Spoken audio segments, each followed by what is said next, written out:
radio switch or turn the dial, the best sound you could hope for was a thin, scratchy AM radio signal. And you hope the DJ would play your favorite song before you got to where you were going. Today, the high-powered electronics that roll down the road are just as elaborate as the best home theater components, and they're coming close in price. If you want to turn your ride into a pleasure palace on wheels, the only limit is your imagination and your wallet. These days, onboard entertainment is way more than just a sound system. It's rolling thunder.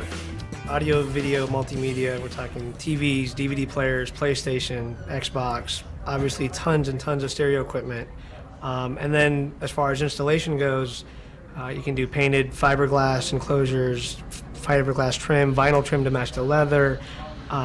We do custom engraved metal plates, with have the customer's name or a logo for the companies and so forth included. Just depends on what the customer's ultimately looking for. We can accommodate anything. The two biggest variables are time and money. How much time do you want to leave the car with us, and how much money are you willing to spend to get what you want? Some of the early underdash noisemakers were dead ends in the marketplace, but some were true technological marvels. Many of today's wildly successful innovations trace their roots directly back to the early days, when electronics companies were looking for an alternative to that scratchy AM sound. When Americans first rolled out on wheels, if there was any music on board, the driver and passenger had a sing-along going on. In the earliest days, though, car makers had all they could handle just getting the car to run reliably. Getting it to play music was definitely low priority. By the 1920s, though, America's two newest toys were all the rage. While driveways were filling up with shiny new Fords and Chevys, living room furniture was being moved to make room for the new Magic Box that brought all sorts of exciting sounds into the house, the radio. Just like the automobile, radio was rapidly becoming a national obsession. The first in-car radio happened back in 1921 in New York.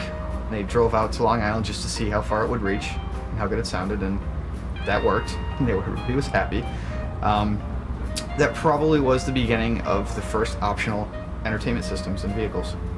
1928, 29, people were experimenting with putting radios in cars. Believe it or not, way back in the early days, they had government resistance to that because they thought it would distract the drivers, and there was problems with some states wanted to outlaw car radios right from the beginning. Some of the top-shelf luxury cars had radios listed as optional equipment years earlier, but car radios really took hold when Ford put them on its option list in 1933, and Chevrolet followed suit a year later.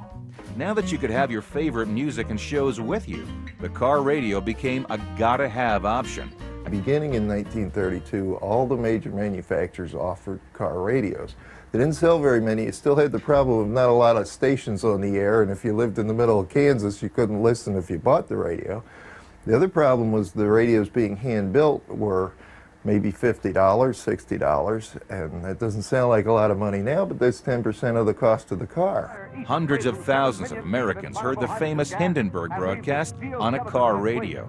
Only a miracle saved those who were fortunate enough to quit the ship in Bill time. Lear developed the vibrator in conjunction with Paul Galvin of Galvin Radio, and they really outsold everybody in car radios. The radios took off. When they started selling radios, you could run a 6-volt system. Paul Galvin named his radio the Motorola because it went in cars, and the name became such a household word that today nobody knows who Galvin is, but the name Motorola is on everybody's cell phones and electronics all over the world today.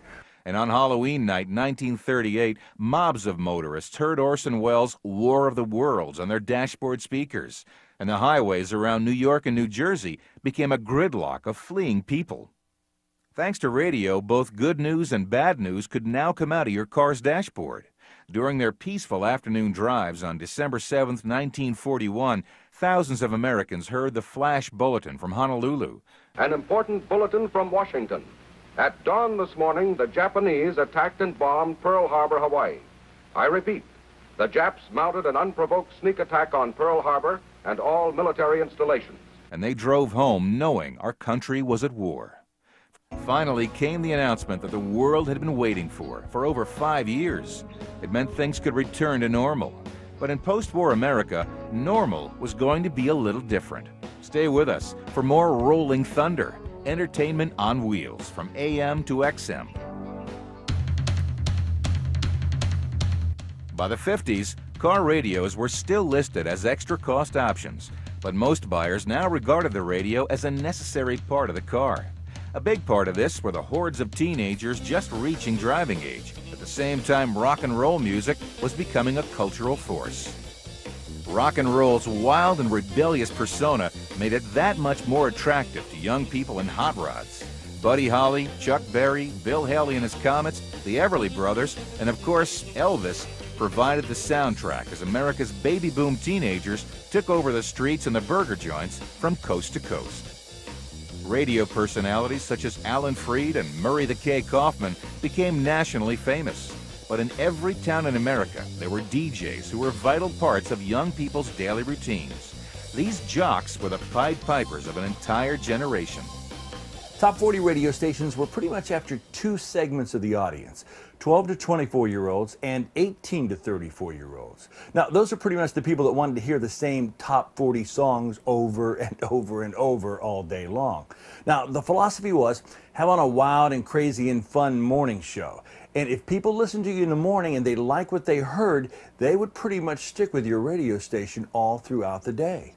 1950s were really the pinnacle of development of AM radio. General Motors invented the Wonder Bar, which is the original Seek and Scan, in 1947, and starting in 1950 it was an option in Cadillacs and Oldsmobiles. By 1955 it was available in all the cars. To Detroit, who was always searching for more ways to buff up the bottom line, Deluxe Radio spelled opportunity in capital letters. By the mid-50s, the major automakers all had electronic subsidiaries who were spending scads of money R&D'ing everything from two-way radios to better-sounding car speakers.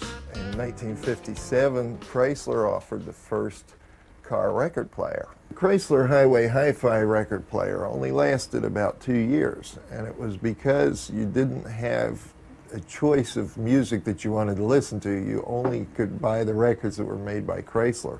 Meanwhile, the broadcasters had also kicked it up a notch. By 1960, it was a race between the broadcaster's signal quality and the car makers, who continued to improve the receivers they installed in the dash. This is Ford's equivalent of General Motors Wonder Bar radio. They called these Town and Country. They had two bars on there. One said town, one said country. And if you push the town, it would eliminate all the noisy, weak stations and just go to the strong stations you get in town. If you hit the country station, it'll stop on all of them. It'll seek. In the driver's seat was Joe Consumer, who was starting to gobble up everything you could build into a car to make more music, better music, louder music. As fast as the industry could bring out a new toy, the consumers demanded, "What else do you have?" This is a radio from a Mack truck. It